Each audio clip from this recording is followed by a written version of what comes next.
এই মুহূর্তে আমাদের সঙ্গে রয়েছেন এক ভোটের সাধারণ সম্পাদক এফডিসিতে। যে শিল্পী সমিতি নির্বাচন হলো, সেই নির্বাচনে মাত্র একটি ভোট পেয়েছেন, তাও নিজের না, অন্যের ভোট। কিন্তু জানেন না কার ভোট পেয়েছেন? শ্রাবণ শাহ। শ্রাবণ শাহ, এই যে একটি ভোট পেয়েছেন আপনি, এটা নিয়ে পুরো বাংলাদেশে আলোচনা। দেশের সবচেয়ে জনপ্রিয় দৈনিক প্রথম আলো নিউজ করেছে যে আপনি একটি ভোট পেয়েছেন। মানে ট্রল হয়েছে, অনেক হাসাহাসি হয়েছে। মানে এই যে বাইরে আপনি বের হন, লজ্জা লাগে? লজ্জা লাগে না, নিজের ভেতরে এক ধরনের প্রাউড তৈরি হয়। এত গর্ব কেন আপনার? আমার আশেপাশে কেউ ছিল না, মানে দুই প্যানেলেই অসংখ্য সাপোর্ট ছিল, অসংখ্য ভোটার ছিল, ওদেরকে সাহস দেওয়ার জন্য অনেক ছিল, অনেক সিনিয়ররা ছিল, পরিচালকরা ছিলেন, প্রডিউসাররা ছিলেন, কিন্তু আমি পুরো এফডিসিতে অনলি ওয়ান, একাই ছিলাম। সেই ক্ষেত্রে আমি নিজের ভেতর খুব প্রাউড তৈরি করি। এত বড় বড় লোকের সাথে আমি নির্বাচন করার পরেও আমি একাই একটি ভোট পেয়েছি। আমার এখন নিজের কাছে খুব প্রাউড ফিল হচ্ছে।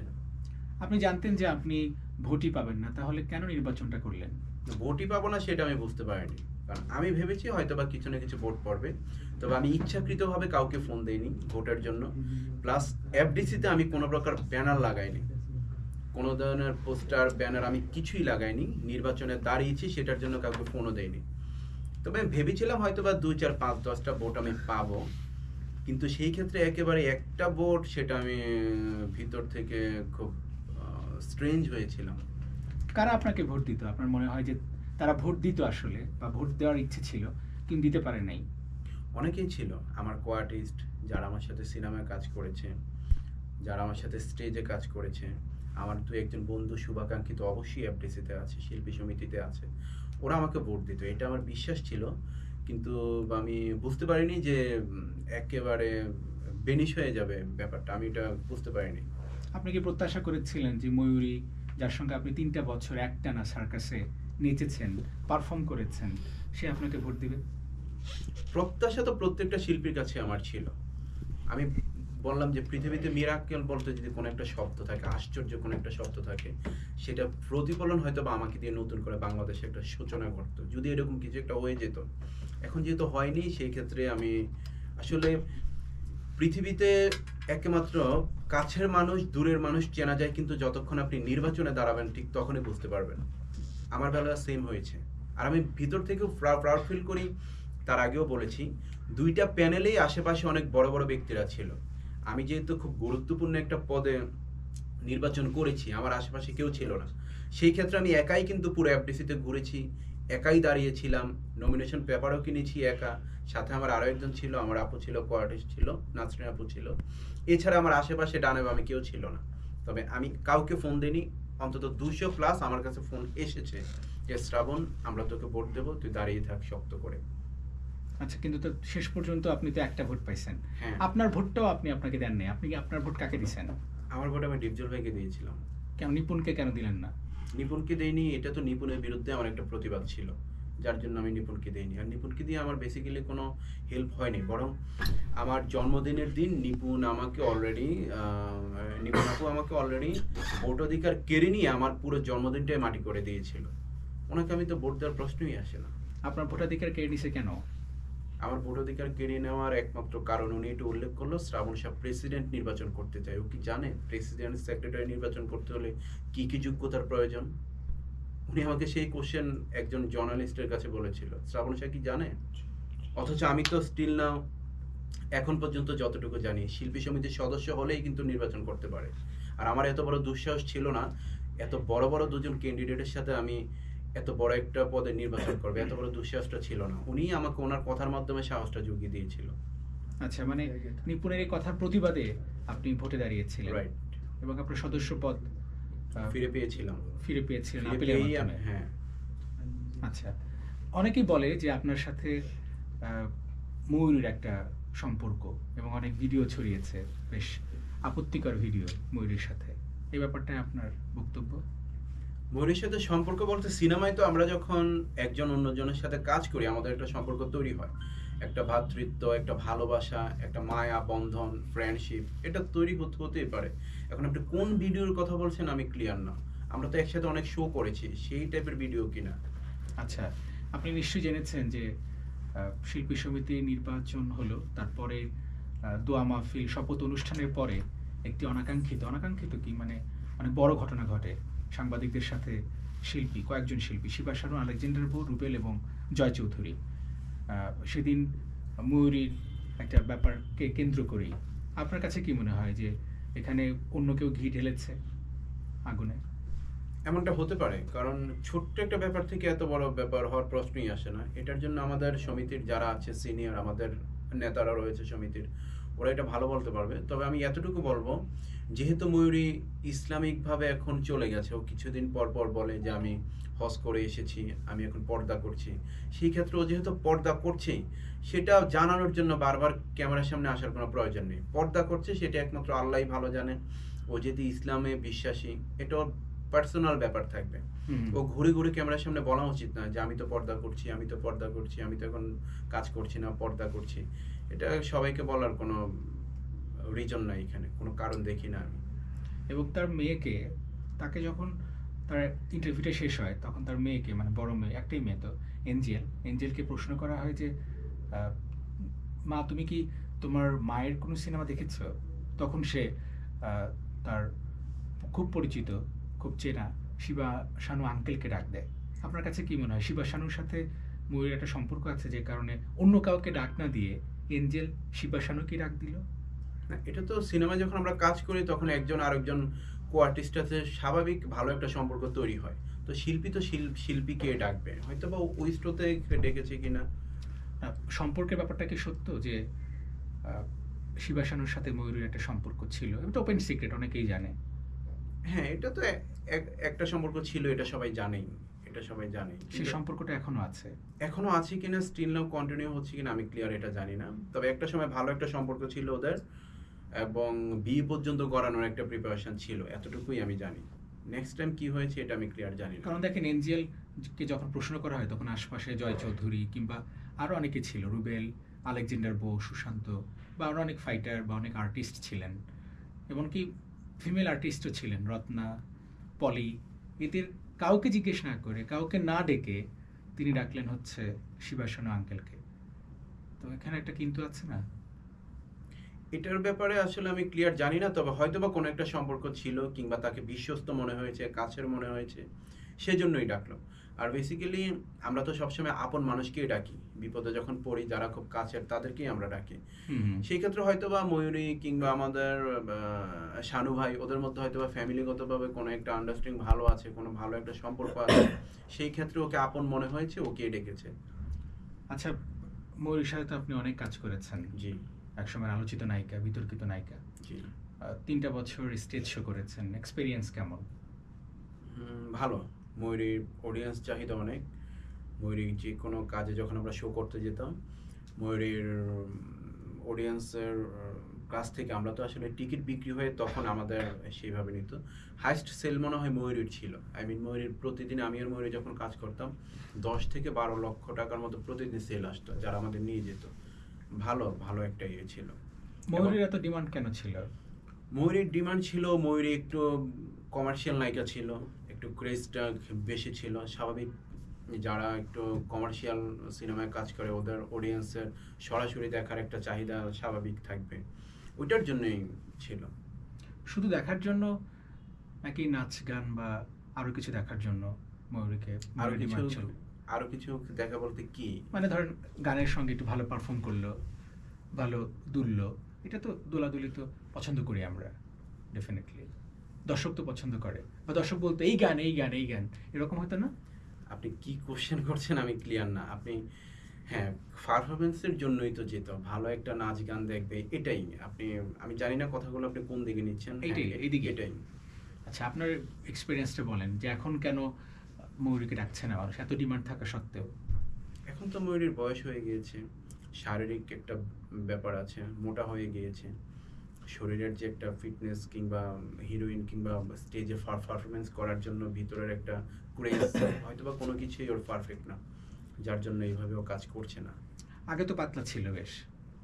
আগে পাতলা ছিল বলতে, আমি যখন কাজ করেছি তখনও ময়ূরী পাতলা ছিল না, মোটামুটি ভালোই ওর ওয়েট ছিল। আচ্ছা, এটা বুঝলেন কি করে ভালো ওয়েট ছিল? না, বুঝলাম কি করে বলতে আপনি মানে কোন দিকে যাচ্ছেন আমি এটা না ক্লিয়ার না, না। একদম ভালো দিকে। বুঝলাম বলতে যখন ওর সাথে পারফরমেন্স করতাম, একজন কোয়ার্টিস্টের সাথে যখন পারফরমেন্স করে সেই ক্ষেত্রে তো অন্য একটা কোয়ার্টিস্ট বুঝতেই পারে হুম। যে ওর ওয়েট কেমন।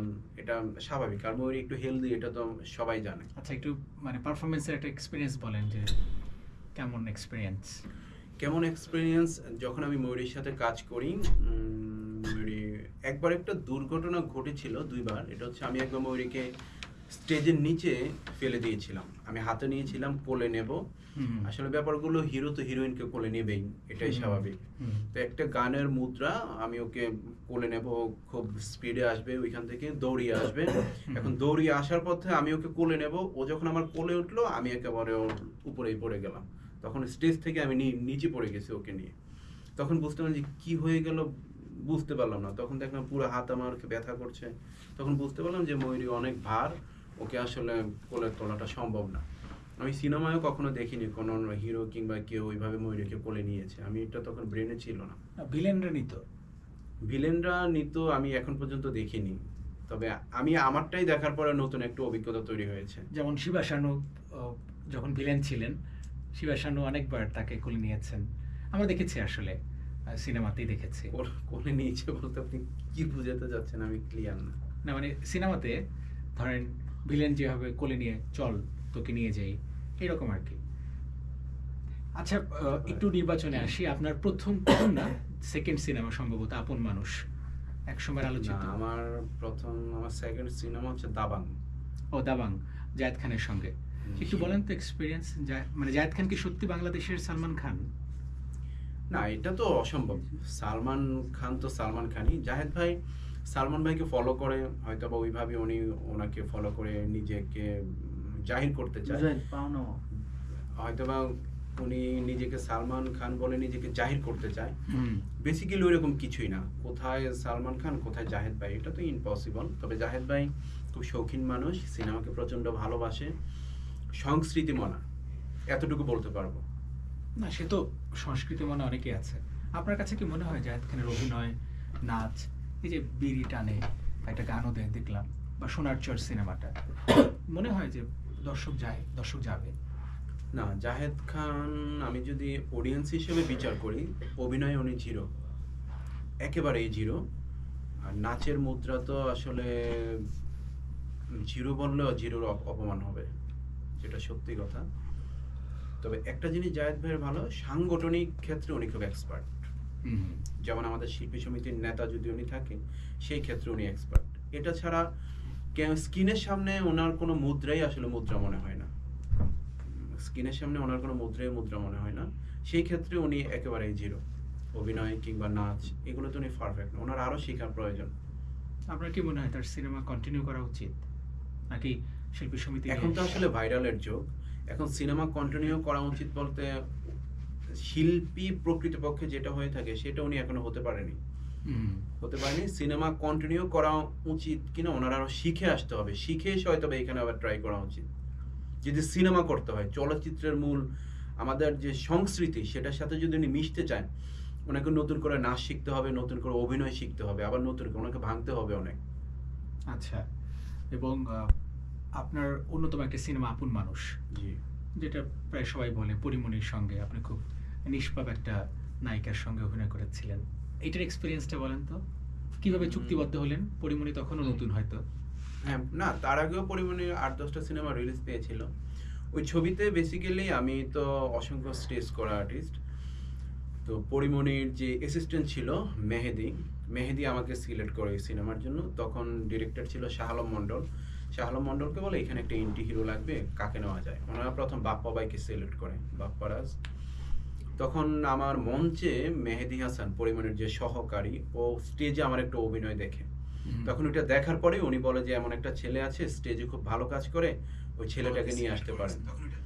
তখন হয়তো বা উনি ওই জিনিসটা দেখার পরে আমাকে নিয়ে যায়। তখন পরিমণির সাথে আমার হাই হেলো হয়, হওয়ার পরে পরিমণি দেখার পরে ওকে, ওর সাথে আমি কাজ করব। আসলে এইভাবেই হয়ে যায়। পরিমণি তখন তো নিষ্পাপ, এখনো নিষ্পাপ না, নিষ্পাপ বলবো না পরিমণি, তবে পরিমণি খুব ভালো মেয়ে, মানসিকভাবে খুবই ভালো। ও কোনো কিছু দিতে কাউকে কার্পণ্য করে না। না, সেটা তো আমরা কোনো জানি। কিছু সরি কোনো কিছু দিতে বলতে আর্থিকভাবে রাইট। আর্থিকভাবে এবং আর্থিক ছাড়াও সে দিতে ভালোবাসে। আমি সেটা জানি। মানে সেটাই বলছি, আর্থিকভাবে কিংবা ধরেন কোনো কিছু গিফট দিতে সে Help খুবই করতে, right. হেল্প করতে দিতে Right. ভালোবাসে। দেয়াটাতে উনি অনেক ভালোই। আমরা একটু জানতে চাই, এই যে তাকে নিয়ে আবার আলোচনা, পিবিআই একটা রিপোর্ট দিয়েছে, জি তিনি 87,000 টাকা, প্রায় 87,000 টাকার মদ খেয়েছিলেন বুট ক্লাবে। ওইটা নিয়ে আবার আলোচনায়, এবং পরে আবার পার্সেল চাইছে। অনেক খেতেও পারেন, 3 বোতল। যেমন দিতে পারেন তেমনি খেতেও পারেন। তো কি মনে হয় আপনার চোখে পরিমণি এই যে ফেসে যাওয়াটা, একটা নায়িকা, পরিমণিকে আমি কখনো মদ খেতে দেখিনি, যেটা সত্যি কথা। ও পানির মতো খেতে তো মনে করতে একটা পানি খাচ্ছে। আমি দেখিনি, কারণ আমি কখনো ড্রিঙ্ক করিনি, ড্রিঙ্ক সম্পর্কে আমি এতটা জানি না। আমি কখনো কোথাও কোনো প্রকার নেশার সাথে আমি জড়িত না। আসলে কোনটা খাওয়ার পরে ওদের মানসিক কিংবা ওদের চেহারার ফেস ওটা চেঞ্জ কি হয়, আমি এটা অ্যাকচুয়ালি আমি সেটা জানি না। হয়তো বা আমি ওইভাবে ফিল করতে পারিনি। আপনি কি সবজি খান? হ্যাঁ, সবজি তো খাই, Right. বাসায় তো খাই। এবং পরিমণিও সবজি খায়, প্রচন্ড সবজি ভাই। হ্যাঁ, আর্টিস্টরা তো সবজি খাবেই। ডেফিনেটলি। তো পরিমণি সম্পর্কে ধরেন ওই এখন কেমন মনে হচ্ছে আপনার নায়িকা, সে এখন কারাগারেও যেতে পারে যে কোনো সময়, খুব কষ্ট লাগে, মানে দুঃখ লাগার কথাই। কো-আর্টিস্ট হিসেবে খারাপ লাগবে, হুম। কো-আর্টিস্ট হিসেবে খারাপ লাগবে। আর যদি সেটা ও প্রুফ হয় যে আসলেই ও দোষী, সেটা তো আসলে আদালত জানবে, সে ব্যাপারে আমি জানি না। কিন্তু যদি প্রমাণিত হয় তাহলে বিচার আপনি অবশ্যই চান। যদি ও দোষী সাব্যস্ত হয় সেই ক্ষেত্রে তো অবশ্যই আইন যেটা বলে সেটাই হবে। আর যদি মিথ্যা কোনো কিছু এখানে মিক্সড থাকে, সেটাও যেন আদালত দেখে, আমি সেটাই আশা করব। অবশ্যই আমরা নিরপেক্ষ এবং স্বচ্ছ একটা তদন্ত দাবি করি। রাইট। আমরা এটাও দাবি করি, ধরেন যদি আদালত প্রমাণ করতে পারে যে জয় চৌধুরী, শিবা শানু, আলেকজান্ডার বো এবং রুবেল, এই 4 জন গণমাধ্যম কর্মীদের উপর অ্যাটাক করেছিল। আসলে ওইখানে প্রবলেমটা কি হয়েছে আমি জানি না, আমি শোতে ছিলাম বাইরে। তবে আমি যতটুকু জানি, জয় চৌধুরী অত্যন্ত ভদ্র একটা ছেলে, খুবই ভালো একজন ছেলে। আলেক ভাইও খুবই অসম্ভব ভদ্র ছেলে। যাদের নামই আসছে সবাই মোটামুটি ভালো, আমি যতটুকু জানি। এখন এখানে নতুন কোনো ইন্ধন আছে কিনা, কিংবা যাদেরকে আসলে ওইভাবে মারা হয়েছিল, কিংবা সরি, যাদের সাথে প্রবলেমটা শুরু হয়েছিল, ওরা কি আসলেই জার্নালিস্ট ছিল নাকি বাহিরের কেউ এসেছে, এটা আসলে তদন্ত করাটা প্রয়োজন, আমি যেটা মনে করি। যাদেরকে আঘাত করা হয়েছে, জনাব শ্রাবণ শাহ, প্রত্যেকেই গণমাধ্যম কর্মী, দে আর নট ইউটিউবার্স। এমনকি ইউটিউবারও তারা না, না, এমনকি তারা ফেসবুক কন্টেন্টও বানায় না। They are real journalist from a real house, মানে হ্যাঁ। একদম অথেন্টিক, অর্গানিক তারা জার্নালিস্ট। খবরের কাগজের প্রতিবেদক মিঠুন আল মামুন, তার আচরণ নিয়ে প্রশ্ন থাকতে পারে, কিন্তু সে প্রশ্ন করেছে এবং প্রশ্ন প্রেক্ষিতেই শিবা শানুর সঙ্গে বাকবিতণ্ডা, পরবর্তীতে আচ্ছা, আমি একটু এত এখানে ঝামেলা। একটু অ্যাড করতে যাচ্ছি। আমি জানি না কোশ্চেনটা কি হয়েছে। যদি উনি এইভাবে কোনো মেয়েকে কোশ্চেন করে থাকে যে তুমি তোমার মায়ের অশ্লীল সিনেমা দেখো কিনা, নষ্টের কথা বলে নাই। এটা কি ওইখানে রাইট? কারণ না। একজন মা কিন্তু মাই, সবসময় একজন মা কিন্তু মাই। ময়ূরী আসলে, আমি ময়ূরের কোথাও কোনো অশ্লীল সিনেমা দেখিনি আসলে। তাহলে তো আসলে তো নাই। তো আমি যদি, সেও ভালো, হজ করে আসছে ভালো। তো ধরেন মান্নার ছেলেকে যদি আমি জিজ্ঞেস করতে পারি আপনার বাবার সিনেমা দেখেছেন, তাহলে পরিমণির মেয়েকে কেন জিজ্ঞেস করতে পারবো না যে আপনার মায়ের সিনেমা দেখেছেন? পরিমণি না, অশ্লীল এটা কথা। ময়ূরী। ময়ূরী। জি। তো ময়ূরীর মেয়েকে কেন জিজ্ঞেস করতে পারবো না যে আপনার মায়ের সিনেমা আপনি দেখেছেন কিনা? না, খুব সেটা হয়তো বা ব্যবসায়িক ক্ষেত্রে হয়তো বা কমার্শিয়াল সিনেমায় দুই একটা সিকোয়েন্স থাকতে পারে, দুই একটা সিন থাকতে পারে, এমন তো সবাই করে। কার নেই অশ্লীল সিনেমা, কার নেই? সবারই আছে। হুম। এখন সিনেমা করতে হলে টুকটাক একটু খোলামেলা কিংবা একটু অশ্লীল ড্রেস এগুলো পড়তে হয়। সব শ্রেণী তো আসলে এক না। হুম। অডিয়েন্স নিয়ে আসার জন্য অনেক শর্ট দিতে হয় আসলে মনের অজান্তে, যেটা শিল্পীরা অনেক সময় বাধ্য থাকে। এখন সেই ইস্যু ধরেই যে প্রশ্ন করবে সেটাও না। ময়ূরের কিন্তু ভালো ভালো সিনেমাও ছিল, ভালো সিনেমাও ছিল। 400 দিনের ঘর, ওই সিনেমায় অলরেডি চমৎকার, শাবনূর ছিল, জাস্ট ওয়াও, খুব ভালো কাজ করেছিল। আলমগীরের বিপরীতে। জি জি জি, খুবই ভালো। ভালো সিনেমাও আছে ময়ূরের। আচ্ছা, এই ঘটনার প্রেক্ষিতে আপনি এখন কি বলবেন? এটা সাংবাদিক, এটা শিল্পী। বলবো সাংবাদিকদের সাথে যেটা হয়েছে, অবশ্যই এটা খুব অমানবিক, এটা খুবই অন্যায় করা হয়েছে। শিল্পী সমিতি থেকে এর জন্য নতুন একটা যেটা সরি বলা, সেটাও বলেছে আমাদের শ্রদ্ধেয় মিশা সওদাগর ভাইয়া, শ্রদ্ধেয় ডিপজল ভাইয়া, ওনারা এটা সলিউশনে অলরেডি নিয়ে আসছে। এখন ধরেন আপনাকে আমরা ওই কাজটাই করলাম, করার পরে সরি বললাম, হয়ে যাবে? না, সেটা তো, কারণ আমি তো এমন কোনো অকারেন্স এখানে করিনি, কিংবা আপনাদের এমন কোনো কোশ্চেনও আমি করিনি, কিংবা আমাকে এমন কোনো কোশ্চেন করারও কিন্তু আমি আপনাদেরকে সে প্রায়োরিটি দিচ্ছি না। এটা তো আসলে অবস্থান বেঁধে হয়েছে, সেটা তো হুটহাট করে হয়নি। রাইট। আর কারো প্রশ্ন? অনেক ধন্যবাদ শ্রাবণ শাহ। এরপরে আপনি নিশ্চয়ই আবার নির্বাচন করবেন, সেটি